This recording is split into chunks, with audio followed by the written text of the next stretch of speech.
where the Southport child killer who stabbed a 6-year-old 122 times shares walls with the Grinder killer, who drugged and took 4 men's lives. This is HMP Belmarsh, and Britain's most dangerous prisoners. Axel Mugan wa Rudakubana was born on August 7, 2006 in Cardiff, Wales, to Rwandan-born evangelical Christian parents who had settled in the UK in 2002.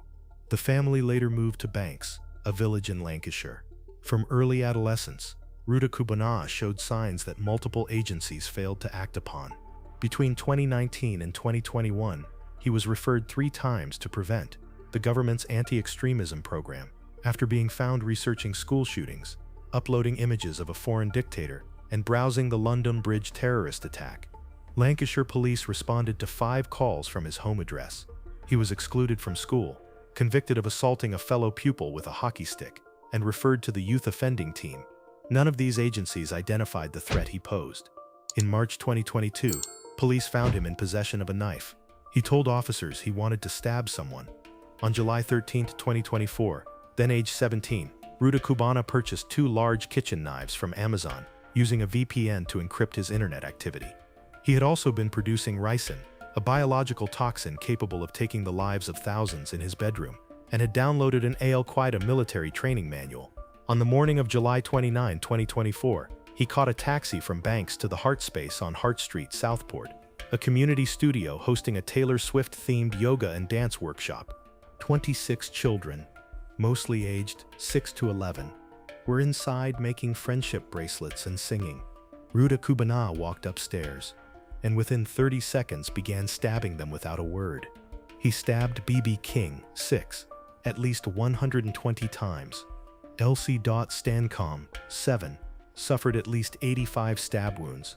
Alice da Silva Aguiar, 9, was carried out of the building and died in hospital the following day after fighting for her life for 14 hours. 8 other children and 2 adults, dance instructor Leanne Lucas and businessman Jonathan Hayes, were also struck. Police found him standing silently over BB King's body, still holding the knife. When arrested, he told officers, "It's a good thing those children are dead. I'm glad." On January 20, 2025, Rudakubana pleaded guilty to all 16 charges on the first day of his trial: 3 counts of murder, 10 counts of attempted murder, production of a biological toxin, and possession of terrorist material. On January 23, 2025, Justice Julian Goose sentenced him to life imprisonment with a minimum term of 52 years at Liverpool Crown Court. He cannot receive a whole life order under English law due to his age at the time of the attack. The judge stated it was highly likely he would never be released. Rudakubana is currently held at HMP Belmarsh in London. Kyle Marcus Clifford was born on April 5, 1998, in Enfield, North London. He served in the British Army for approximately 3 years from 2019. By 2024, he was unemployed and had been in an 18-month relationship with Louise Hunt, 25, the daughter of BBC racing commentator John Hunt. Louise ended the relationship on June 26, 2024, after telling friends Clifford was aggressive, had a bad temper, could not tolerate being told no by women, and used belittling language. In the days that followed, Clifford made a calculated series of purchases online: a 10-inch steel butcher's knife, a crossbow with bolts, rope, duct tape, a replica handgun, and 2 cans of petrol. In his final hours before the attack, he listened to the podcast of self-described misogynist influencer Andrew Tate. His brother Bradley Clifford, already serving a life sentence in prison, called him the day before.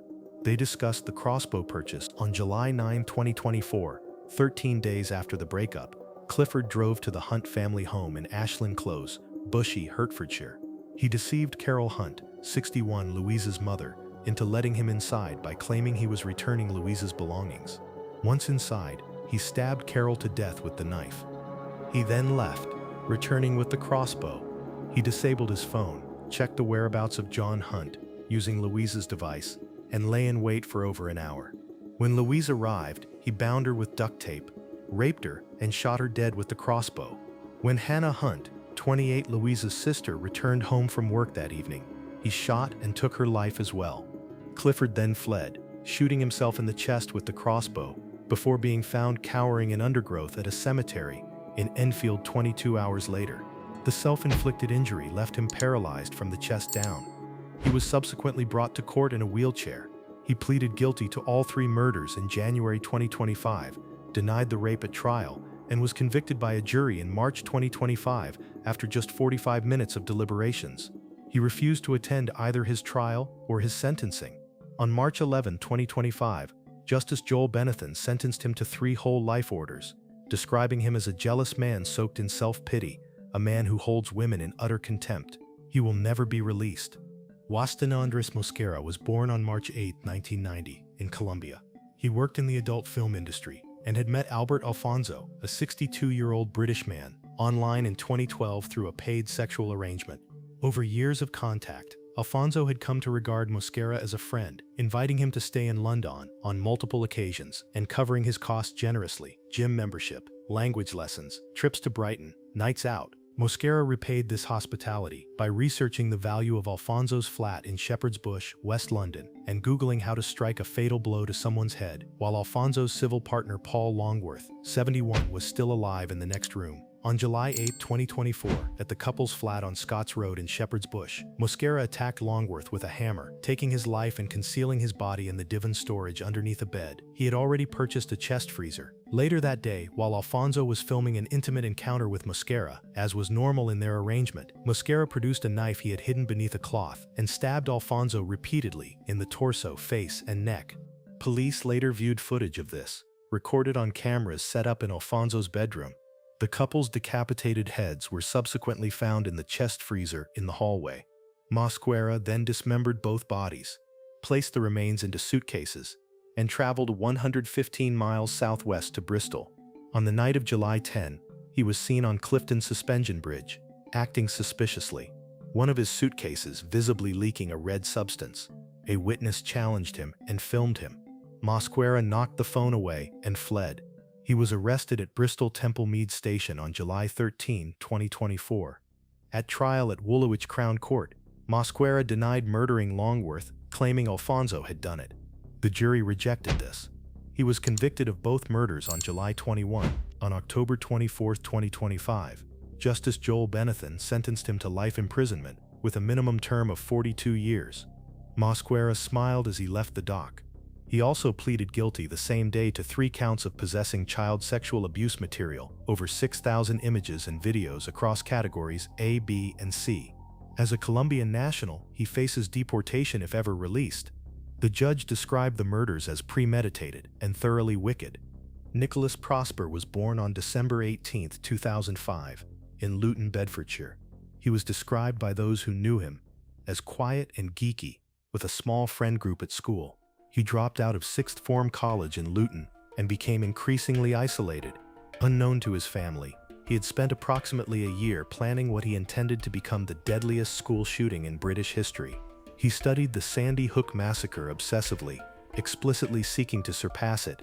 On September 13, 2023, exactly 1 year before the murders, he phoned St. Joseph's Catholic Primary School, his former school, to gather information on its daily timetable and security arrangements. He later drew detailed diagrams of its early years classroom, with the words "kill all" written beside them. He wanted to take the lives of 34 people, including 30 young children, and himself, a toll designed to surpass the Virginia Tech shooting.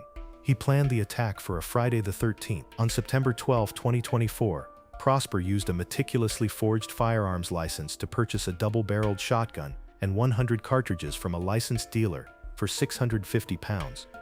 The forgery was so convincing, the dealer reported nothing unusual. That night, Prosper returned home with the weapon concealed in a bag.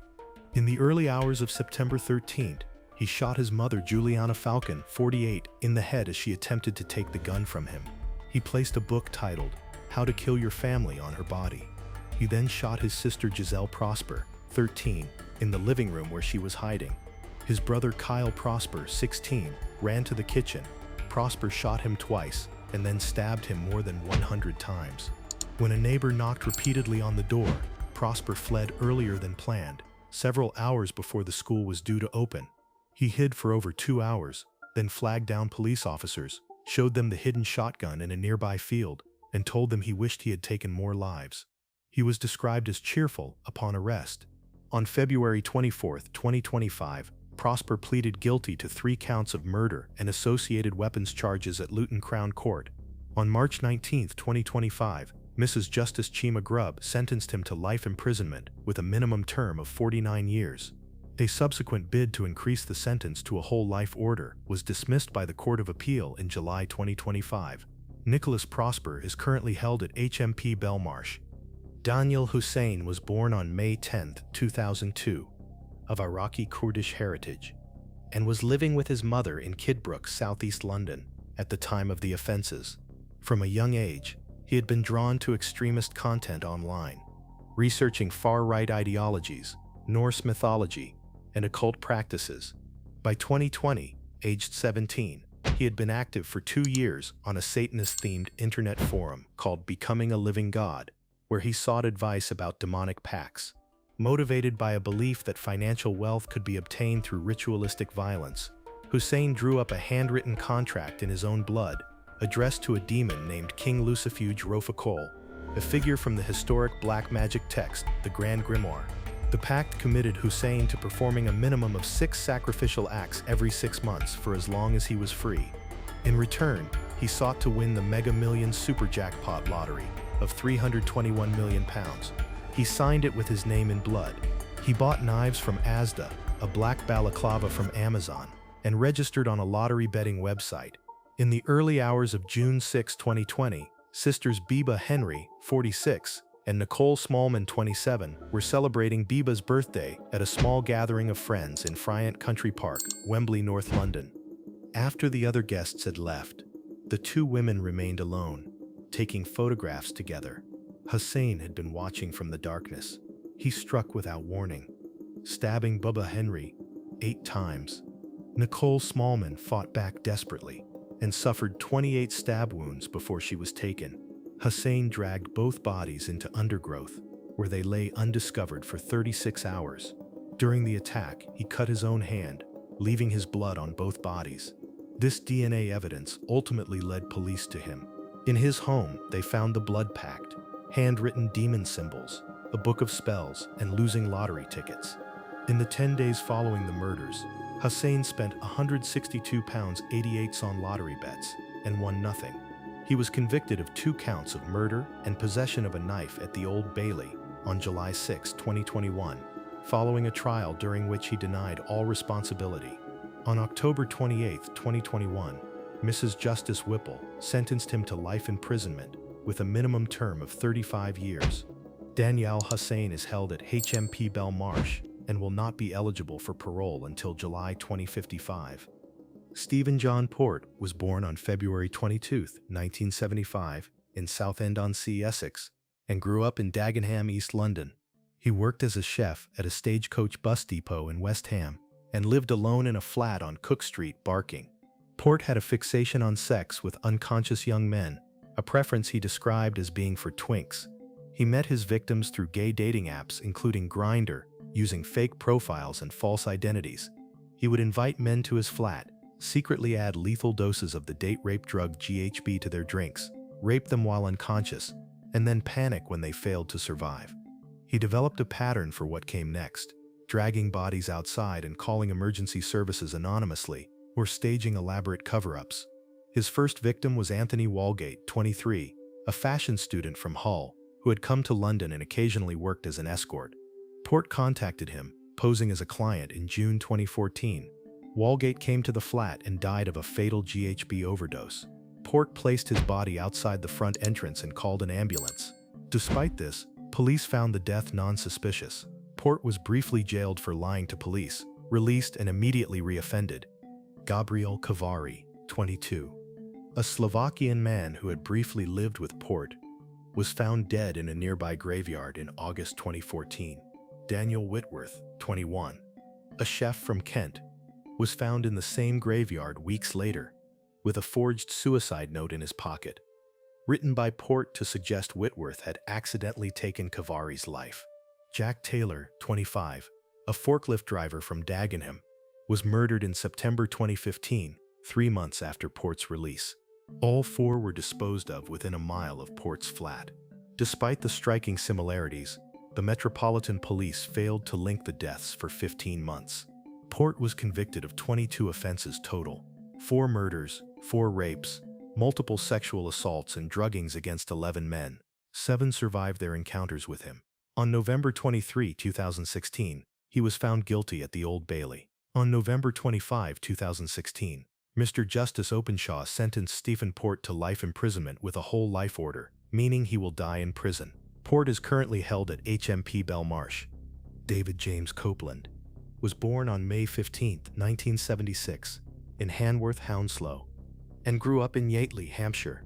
He left school with 7 GCSEs and took a series of manual jobs before becoming radicalized through far-right political groups, including the British National Party and, later, the more extreme National Socialist movement. He had developed an obsession with Hitler, Nazism, and the concept of igniting a race war in Britain. Inspired by the 1996 Atlanta Olympics bombing, Copeland began purchasing fireworks, alarm clocks, nails, and other materials to construct homemade nail bombs. His targets were deliberate: London's Black, Bangladeshi, and LGBT+ communities. Over 3 consecutive weekends in April 1999, Copeland planted nail bombs packed with up to 1,500 4-inch nails each in public locations across London. The first detonated on April 17 in Electric Avenue, Brixton, a market area with a large black community, injuring 48 people, including a toddler. The second exploded on April 24 in Brick Lane, East London, the heart of the city's Bangladeshi community, injuring 13. The third and most catastrophic struck on April 30 in the Admiral Duncan pub on Old Compton Street, Soho, a landmark of London's gay scene. 3 people were taken: Andrea Dykes, 27, who was 4 months pregnant, her friend Nick Moore, 31, and John Light, 32. 79 others were wounded. 4 individuals lost limbs. The nails in Copeland's final device had been contaminated with the excrement of his pet rats. A CCTV image of the bomber was released to the public, and a colleague of Copeland's identified him. He was arrested on May 1, 1999, at his home in Cove, Farnborough, Hampshire. At trial, Copeland attempted to plead insanity. The jury rejected this. He was convicted on June 30, 2000, of 3 counts of murder and given 6 life sentences. The judge said it would probably never be safe to release him. In 2007, his minimum term was increased to 50 years under new legislation. Copeland will not be eligible for parole consideration until he is in his mid-70s at the earliest. He is currently held at HMP Franklin in Durham. Delroy Easton Grant was born on September 3, 1957, in Kingston, Jamaica. He moved to the United Kingdom as a child and later settled in southeast London. By the time of his arrest, he was registered as the full-time carer for his wife, Jennifer Edwards, who had multiple sclerosis and used a wheelchair. He also drove taxis at night, work that, across nearly 2 decades, provided him the cover and the hours to carry out one of the most prolonged and disturbing predatory crime series in Scotland Yard's history. Between October 1992 and May 2009, Grant broke into the homes of elderly individuals living alone across southeast London, Surrey, and Kent. His method was precise. He would gain entry through unlocked windows or by removing window panes entirely, using tools stolen from victims' garden sheds, cut the telephone wires, remove or disable light sources, then approach his victim in complete darkness, shining a torch in their face. His preferred individuals were in their 70s and 80s, many of them blind, deaf, or suffering from Alzheimer's or Parkinson's disease. A forensic psychologist later determined Grant was a gerontopile, sexually attracted to elderly individuals. He left Metropolitan Police investigators in possession of his DNA from at least 1999. But a series of errors, including checking the DNA against the wrong man with an identical name, allowed him to continue offending for a decade longer. At the time of his arrest, he was suspected of involvement in over 200 incidents. Police estimated the true number of individuals he targeted could exceed 1,000. He was arrested on November 14, 2009, when a plainclothes surveillance officer spotted him running to his car near a property that had just been entered in Shirley, Croydon. In the boot of his Vauxhall Zafira, a crowbar, spare clothing, gloves, and a hat. Grant was 53 years old. At Woolwich Crown Court on March 24, 2011, he was found guilty of all 29 charges against him, including rape, attempted rape, indecent assault, and burglary, covering 18 confirmed individuals across 17 years. He denied everything. Judge Peter Rook told him, "Your utter depravity knows no bounds." Delroy Grant was sentenced to 4 life sentences with a minimum term of 27 years. He remains at HMP Belmarsh. Karim Sadallah was born on August 25, 1994, in Libya, into an affluent middle-class family. He arrived in the United Kingdom in 2012 as an asylum seeker, claiming to be fleeing the civil war. He settled first in Manchester, then in Reading, Berkshire. What he concealed in his asylum application was a period of involvement with Ansar al-Sharia, a militia group associated with Islamic extremism, subsequently proscribed as a terrorist organization in the UK. Between 2013 and 2019, Sadallah was convicted of multiple offenses, including racially aggravated assault, possession of a bladed article, assault on an emergency worker, and a fray. He spat in the face of a female officer, calling her a slave, and spat at a judge following sentencing. He was released from HMP Bullingdon in Oxfordshire in June 2020, just 17 days before the attack. During his time in prison, he had actively sought out the company of Omar Brooks, a prominent radical preacher connected to the banned terrorist organization, El Muhajirun. Sadallah had been briefly known to MI5, but intelligence did not meet the threshold for investigation. 3 days before the attack, he visited Forbury Gardens in central Reading to carry out reconnaissance. He visited a website that resulted in an image of the Twin Towers being saved to his phone. He bought an 8-inch kitchen knife from a Morrison's supermarket specifically for the attack on the evening of Saturday, June 20, 2020. As the first COVID-19 lockdown restrictions had just eased, groups of people were relaxing in the sun in Forbury Gardens. Sadallah entered, and within approximately 1 minute, had struck 6 people: James Furlong, 36, a teacher, Joseph Ritchie Bennett, 39, and David Wales, 49, were each taken with a single thrust of the knife, so swift they had no time to react. 3 further individuals were seriously wounded. Sadallah shouted Allahu Akbar during the attack, and told police afterwards he had done it for the jihad. He was pursued by an off-duty police officer and arrested minutes later. A Muslim bystander who witnessed the arrest told him in Arabic, "You have nothing to do with Islam, bastard." On January 11, 2021, at the Old Bailey, Sadallah pleaded guilty to 3 counts of murder and 3 counts of attempted murder. He was sentenced that same day to a whole life order by Mr. Justice Sweeney, meaning he will never be released. He is currently serving his sentence in a high-security UK facility